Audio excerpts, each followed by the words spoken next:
वर्षभर टिकणारा गुळांबा, पण काही दिवसातच त्याला लगेच बुरशी येते, असा प्रॉब्लेम तुम्हाला येतोय तर हा व्हिडिओ तुमच्यासाठी. कैरी वर्षभर साठवून खाण्याची एक पारंपरिक पद्धत म्हणजे कैरीचा चटपटीत गुळांबा. त्यासाठी शक्यतो मी तोतापुरी कैरी वापरते, जी मी स्वच्छ धुवून चांगली कोरडी करून घेतलेली आहे. आता तिचं साल काढून घ्यायचंय. याचं साल काढलं, आता किसणीने कैरी किसून घेऊया. इथं आपल्याला कुठेही बाहेरच्या पाण्याचा स्पर्श नको म्हणून कैरी चांगली पुसून घेतली. सोबतच जी कोणती भांडी वापरतो ती सुद्धा स्वच्छ कोरडी असावी, म्हणजे गुळांबा बुरशी येऊन लगेच खराब होणार नाही. तोतापुरी कैरी असेल तर गुळ कमी लागतो, गावठी कैरी असेल तर जास्त घ्यावा लागेल. कैरी किसून झाली.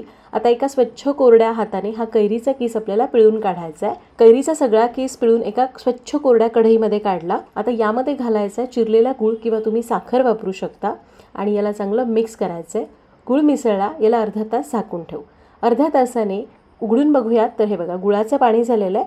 आता कढई गॅसवर चढूयात आणि याला एक उकळी आणू. याला उकळी आली. आता यामध्ये घालूयात लवंग, दालचिनी, काळं मीठ आणि वेलची पावडर. आता गॅस कमीच ठेवायचा आणि पाणी आटेपर्यंत मंद आचेवर याला शिजवून घ्यायचं. दर 1-2 मिनिटांनी सारखं हलवून घ्यायचं. तर साधारण एक 6 ते 7 मिनिटं मंद आचेवर मी याला शिजवलं. आता बघा एक्स्ट्राचं पाणी सगळं आटलेलं आहे, हे थोडं दाटसर झालेलं आहे आणि कैरीचा किस असा झाऱ्यावर घेतला तर असा अर्ध पारदर्शक दिसतोय.